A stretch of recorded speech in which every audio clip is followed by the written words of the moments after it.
इससे पहले वाले वीडियो में क्वेश्चन नंबर 2 और 3 हमने देख लिया है। इत्यादि हमें कमेंट सेक्शन में बताएंगे कि आपके लिए ये कितना।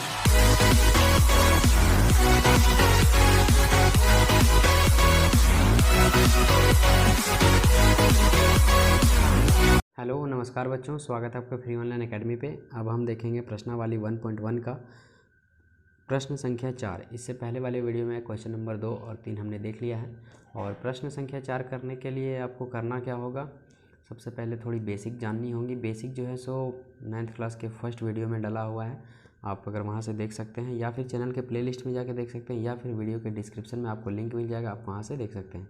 तो आइए प्रश्न नंबर 4 हम करते हैं। प्रश्न संख्या 4 है, नीचे दिए गए कथन सत्य हैं या असत्य, कारण के साथ अपने उत्तर दीजिए। यहाँ पे सत्य असत्य में उत्तर देना है और थोड़ा कारण भी लिख देना है। तो यहाँ क्वेश्चन नंबर जो 1 है वो है, प्रत्येक प्राकृत संख्या एक पूर्ण संख्या होती है। तो प्राकृतिक संख्या होती क्या है, पूर्ण संख्या होती क्या है, मैंने बता दिया है, थोड़ा सा रफ में बता देता हूँ। प्राकृतिक संख्या जो 1 से शुरू हो और अनंत तक जाती हो उसे प्राकृतिक संख्या कहते हैं, और पूर्ण संख्या उसे कहते हैं जो 0 शुरू हो और अनंत तक जाती है उसे पूर्ण संख्या कहते हैं। तो यहाँ पे पूछा गया प्रत्येक प्राकृतिक संख्या एक पूर्ण संख्या होती है, तो ये सत्य है। देखिए ये है प्राकृतिक संख्या और ये है पूर्ण संख्या।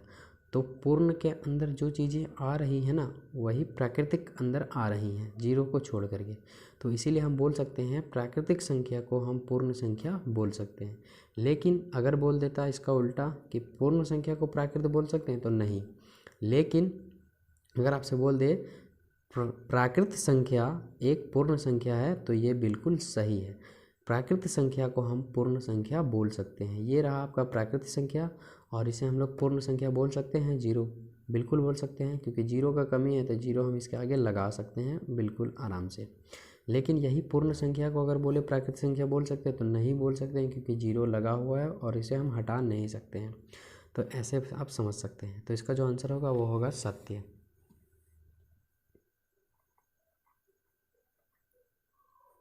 ठीक है, अब यहाँ पे थोड़ा कारण दे देना है, तो यहाँ पे कारण हम लिखेंगे।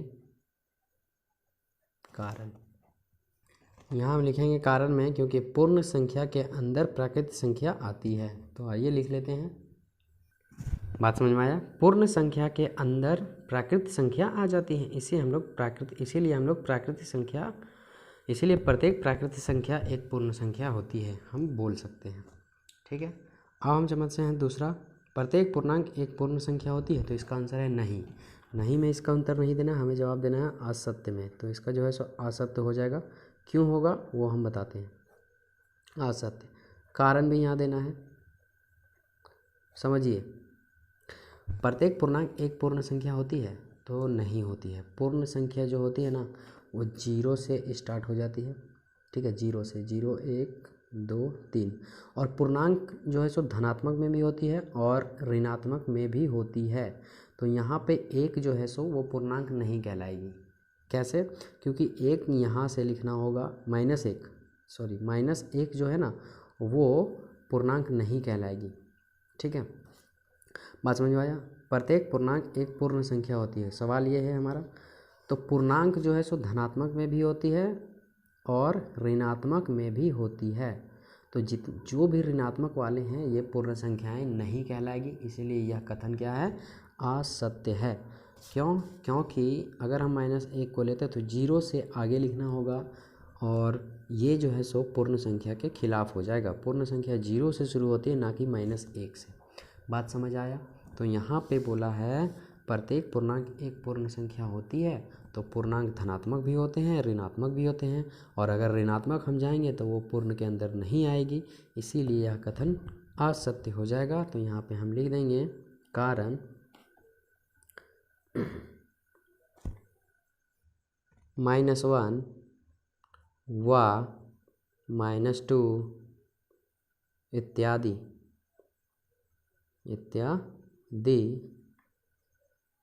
एक पूर्ण संख्या नहीं है।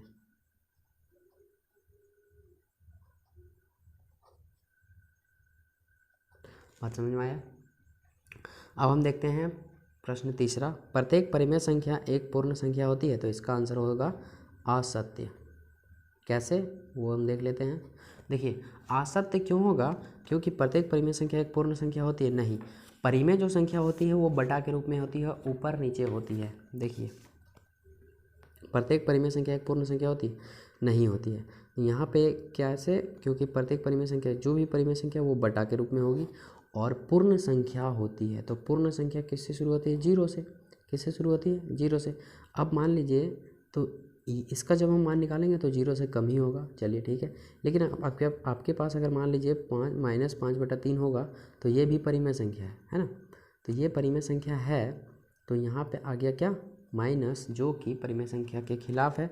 परिमेय संख्या तो होगी लेकिन उसे हम पूर्ण संख्या नहीं बोल सकते हैं। बात समझ में आया? या फिर ऐसे समझिए, परिमेय संख्या को हम पूर्ण संख्या नहीं बोल सकते हैं, बात खत्म। समझ में आया?